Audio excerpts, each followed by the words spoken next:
نحمده ونصلي على رسوله الكريم اما بعد فاعوذ بالله من الشيطان الرجيم بسم الله الرحمن الرحيم ان الله لا يغفر ان يشرك به ويغفر ما دون ذلك لمن يشاء ومن يشرك بالله فقد ضل ضلالا بعيدا وقال الله تبارك وتعالى ان الشرك لظلم عظیم صدق اللہ العظیم۔ بزرگان محترم اور عزیز دوستوں، ہم اہل ایمان کے یہاں عقیدہ توحید بنیاد اور اساس ہے، یعنی کسی شخص کے مومن ہونے کے لیے یہ لازمی اور ضروری ہے کہ وہ عقیدہ توحید کو دل سے مانتا ہو، اللہ تعالیٰ کی ذات میں، اللہ تعالیٰ کی صفات میں، اللہ تعالیٰ کے افعال و آثار میں کسی چیز کی شرکت شرک کہلاتا ہے۔ نہ اللہ کی ذات میں کوئی شریک ہے، نہ اللہ کی صفات میں کوئی شریک ہے۔ اللہ تعالیٰ وحدہ لا شریک لہ ہے۔ اسلام کا بنیادی عقیدہ لا الہ الا اللہ محمد الرسول اللہ، حصر کے ساتھ کہ کوئی بھی الہ نہیں ہے، کوئی بھی خدا نہیں ہے الا اللہ، سوائے اللہ کے۔ تو یہ توحید کا عقیدہ اسلام میں اساس ہے، بنیاد ہے، اس کو مانے بغیر کوئی ایمان والا نہیں ہو سکتا۔ پیچھے بھی یہ بات وضاحت سے کہی جا چکی کہ اللہ تعالیٰ اپنی الوہیت میں یعنی خدا ہونے میں، اپنی ربوبیت میں یعنی پوری کائنات کی تمام تر ضرورتیں پوری کرنے میں، اپنی عبودیت میں یعنی عبادت کے لائق تنہا وہ ہے۔ تو الوہیت، ربوبیت اور عبودیت یہ اللہ رب العالمین کا حق ہے، اور اس میں شرکت کسی کی بھی یہ شرک کہلاتی۔ توحید کے عقیدے میں ذرا سا بھی شک شبہ ایمان کو ختم کر دیتا ہے۔ قرآن کریم کی جس آیت کی میں نے تلاوت کی ہے، اللہ پاک فرماتے ہیں ان اللہ لا یغفر ان یشرک بہ، بے شک اللہ تعالیٰ اس بات کو معاف نہیں کرتا کہ اس کے ساتھ شرک کیا جائے، وَيَغْفِرُ مَا دُونَ ذَلِكَ لِمَن يَشَاءُ، اور شرک کے علاوہ اگر کسی سے کوئی کوتاہی، کوئی گناہ ہو گیا تو یہ اللہ کی مشیت کے تحت ہے، اللہ پاک چاہیں گے تو معاف کر دیں گے۔ یعنی شرک کی معافی نہیں ہے۔ اگر کوئی شخص اس دنیا میں شرک کرتا رہا، اللہ کے علاوہ زمین کو اس نے خدا مانا، اللہ کے علاوہ آسمان کو اس نے خدا مانا، اللہ کے علاوہ چاند، سورج، ستارے، پہاڑ، آگ، درخت، جانور، کسی کو بھی جو اللہ کی پیدا کردہ مخلوق ہے ان میں سے کسی کو اگر اس نے خدا مانا وہ مشرک ہے۔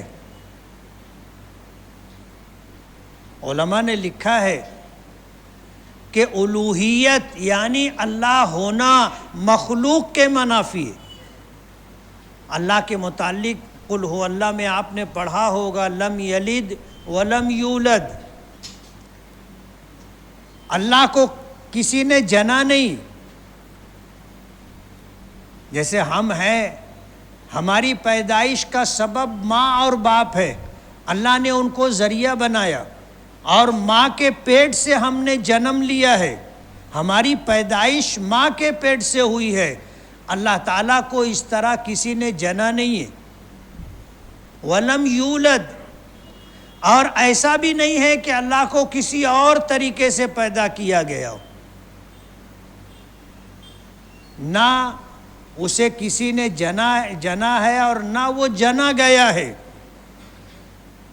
یہ اللہ تعالیٰ کی خصوصیت ہے کہ وہ الہ ہے، مخلوق نہیں ہے۔ ہم سب مخلوق ہیں۔ یہ پوری کائنات، چاہے اس میں جو مخلوقات ہیں وہ چھوٹی ہوں یا بڑی ہوں، جیسے زمین اللہ کی مخلوق ہے، بہت بڑی ہے۔ زمین کتنی ہے اللہ کو معلوم۔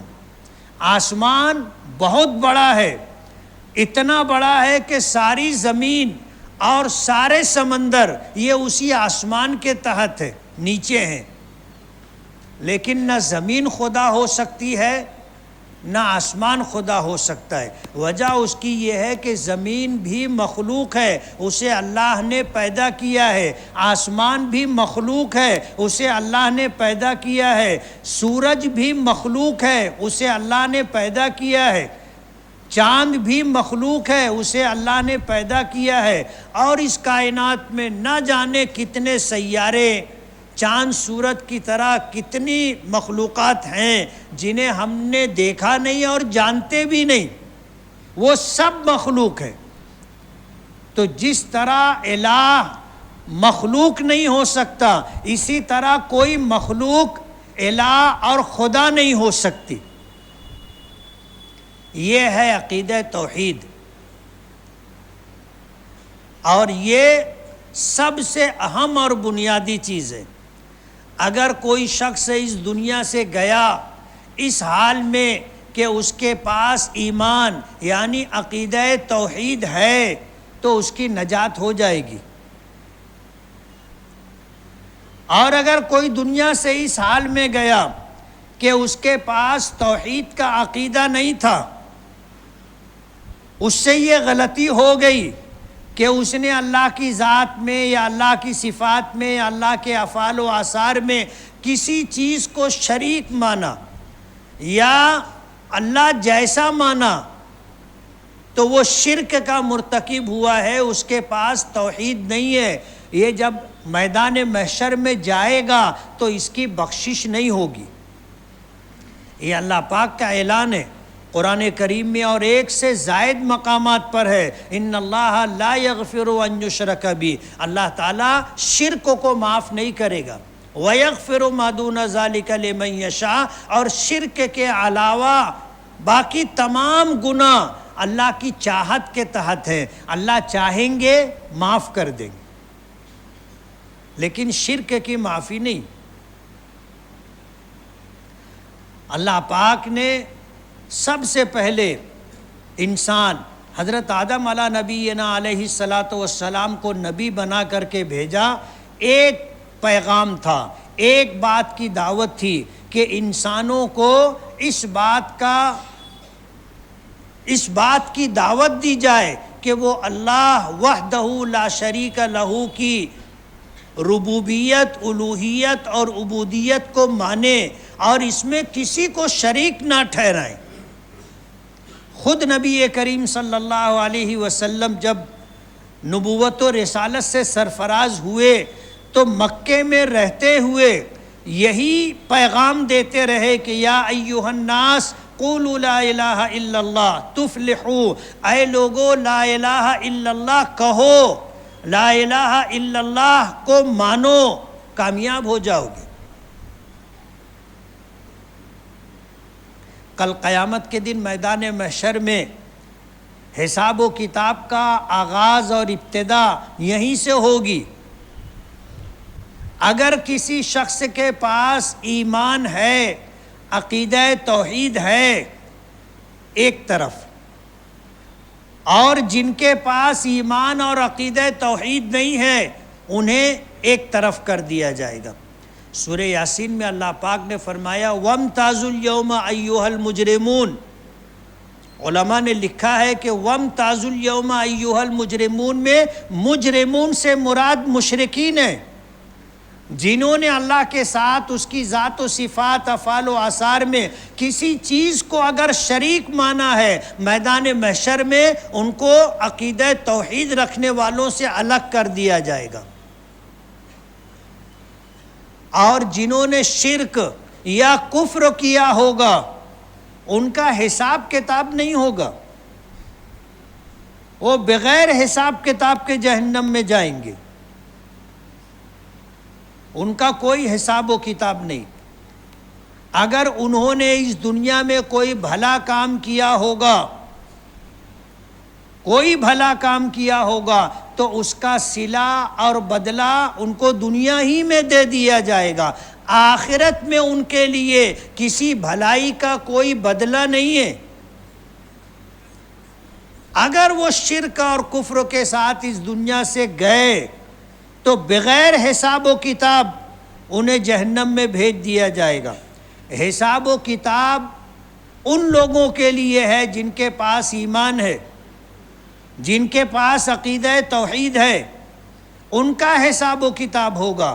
اور ان اہل ایمان اور عقیدہ توحید رکھنے والوں میں ایک بڑی جماعت ایسی ہوگی جنہیں اللہ اپنے فضل سے بغیر حساب و کتاب جنت میں بھیجے گا۔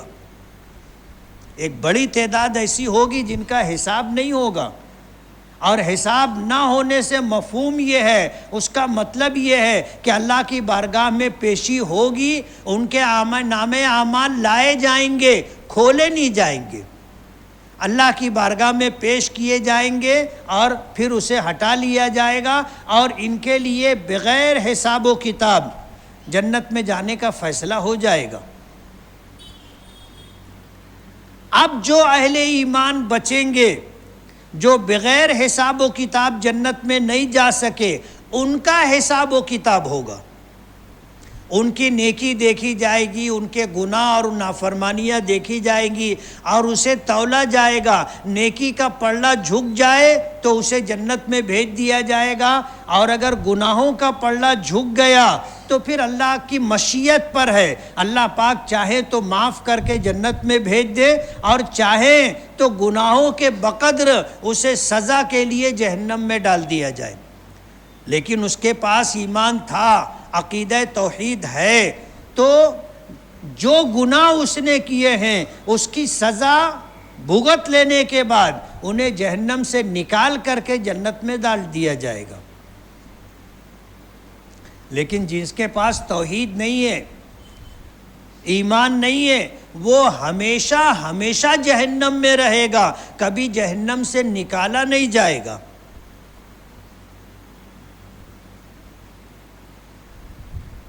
اس لیے اس میں کوئی کمپرمائز نہیں، عقیدہ توحید کے بارے میں کوئی مفاہمت اور کوئی مصالحت نہیں۔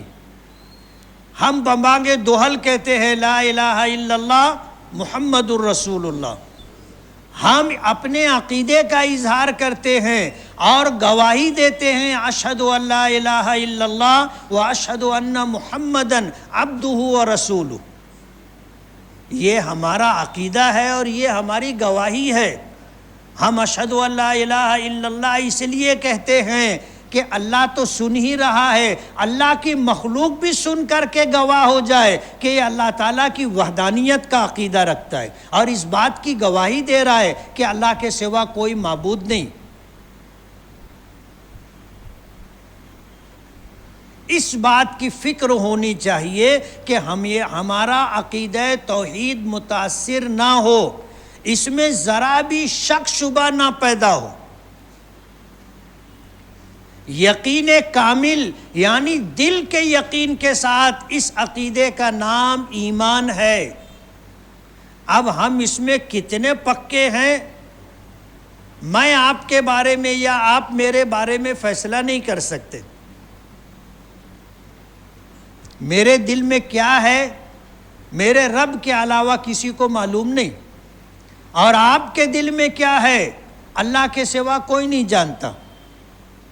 اس لیے ہم کسی کے دل میں ایمان ہے نہیں ہے اس کا فیصلہ نہیں کر سکتے۔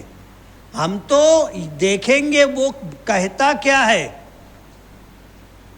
جب وہ یہ کہے اشہد ان لا الہ الا اللہ و اشہد ان محمدً عبدہ و رسولہ، ہم گواہی دیں گے اس کے بارے میں کہ اس نے اللہ تعالیٰ کی الوہیت اور نبی کریم صلی اللہ علیہ وسلم کے رسالت کی گواہی دی ہے، ہم نے اپنے کانوں سے سنا ہے، ہم کہیں گے کہ یہ ایمان والا ہے۔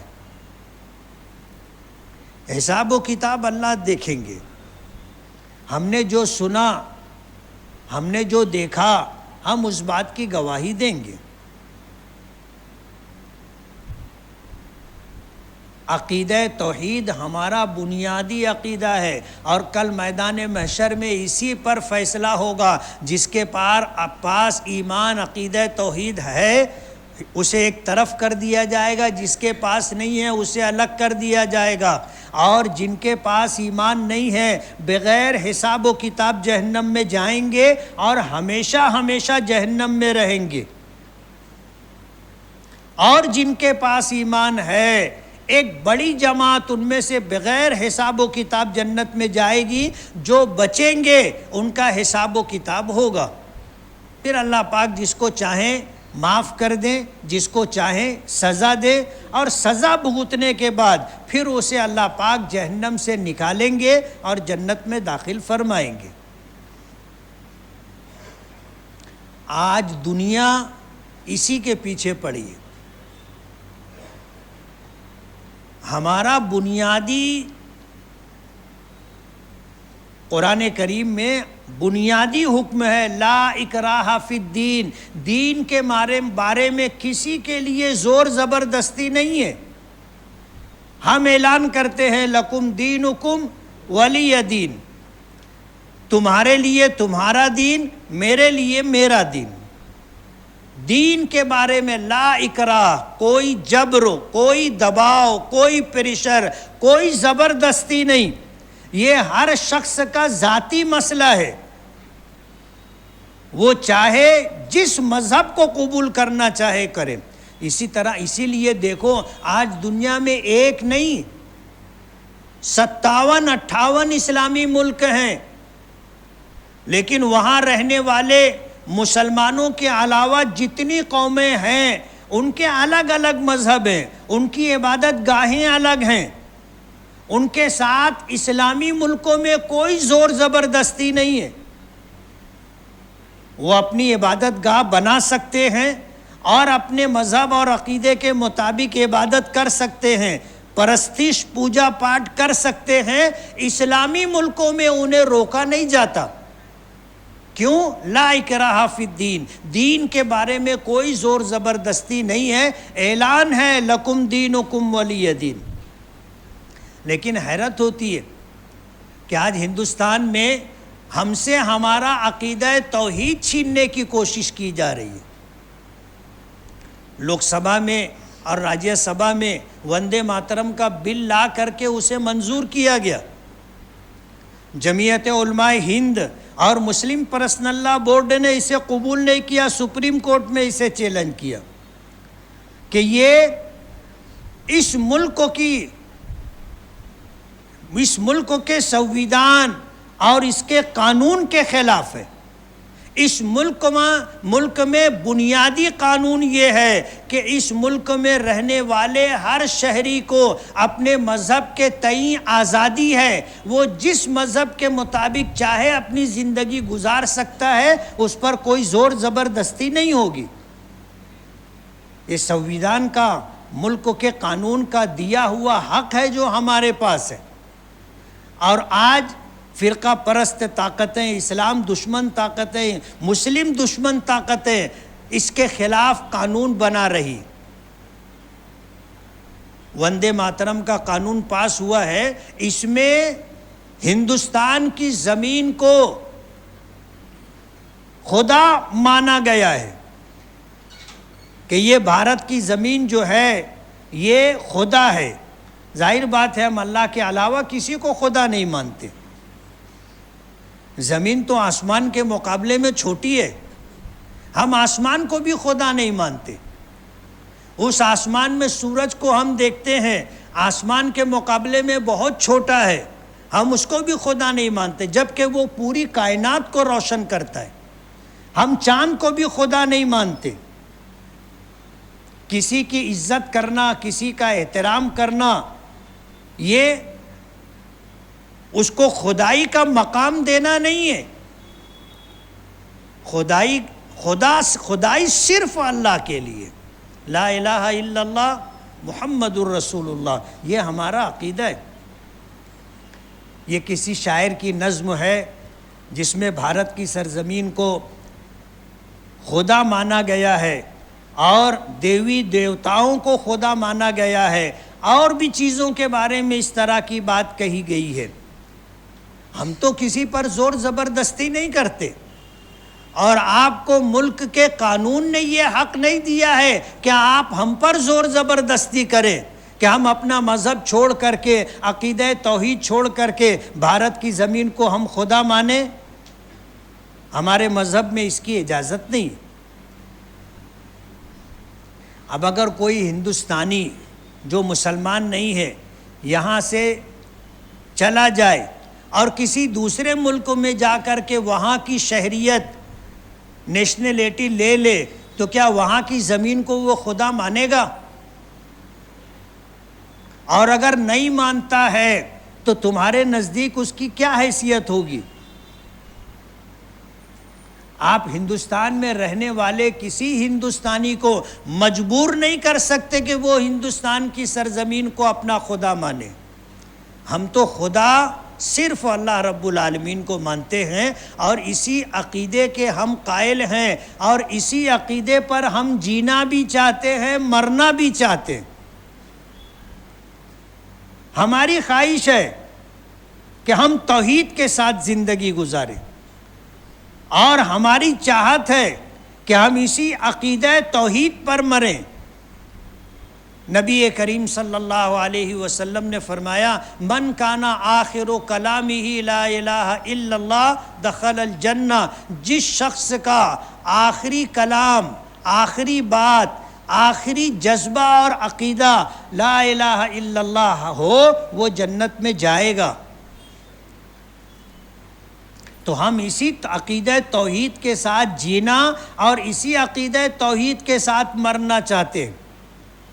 ہم ان لوگوں سے کہنا چاہتے ہیں کہ ملک کے قانون کے مطابق آپ قانون بنائیے، لیکن کسی سے اس کا دین مت چھینیے، کسی سے اس کا عقیدہ مت چھینیے، اور کسی پر زور زبردستی کر کے اس کا دھرم پریورتن مت کروائیے۔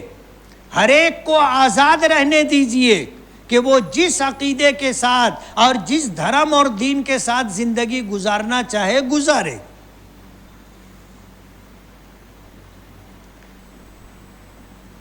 اس لیے وندے ماترم کا عقیدہ توحید کے خلاف ہے۔ ہم اللہ کے علاوہ زمین کو، اللہ کے علاوہ آسمان، چاند، سورج، ستارے اور کسی بھی مخلوق کو خدا نہیں مانتے۔ ہم خدا صرف ایک اللہ کو مانتے۔ کوئی ہمارے ساتھ کتنا ہی بڑا احسان کر لے، ہم اس کو نہیں بولتے کہ تو اللہ ہے۔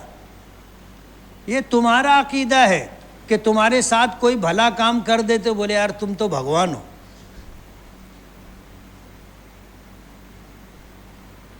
ہمارا عقیدہ ایک اللہ ہے جو وحدہ لا شریک لہ ہے، جو یکا و تنہا ہے، جس کی ذات میں، جس کی صفات میں کائنات کی کوئی مخلوق شریک نہیں ہے۔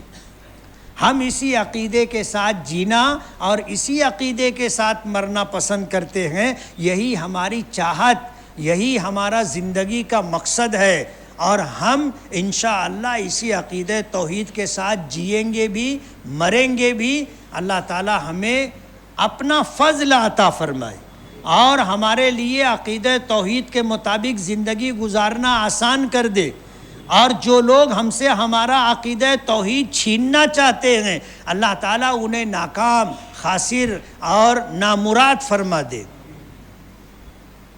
اس کی ہم سب کو فکر کرنی چاہیے۔ آج کی موجودہ سرکار ہندوستان میں رہنے والے تمام لوگوں کو اسی عقیدے پر لانا چاہتی ہے کہ وہ بھارت کی سرزمین کو خدا مانے، تمام دیوی دیوتاؤں کو خدا مانے۔ ہم نہیں مانتے، یہ ہمارے مذہب کے خلاف ہے، عقیدہ توحید کے خلاف ہے، اور ہندوستان کے قانون اور دستور کے خلاف ہے۔ سپریم کورٹ میں مسلم پرسنل لا بورڈ اور جمعیت علماء ہم تمام کی طرف سے نمائندہ بن کر کے اس کیس کو لڑ رہی ہے۔ اللہ کامیابی عطا فرمائے۔ وآخر دعوانا ان الحمد للہ رب العالمین۔ جن ساتھیوں نے سنت نہ پڑھی ہو وہ سنت پڑھ لیں۔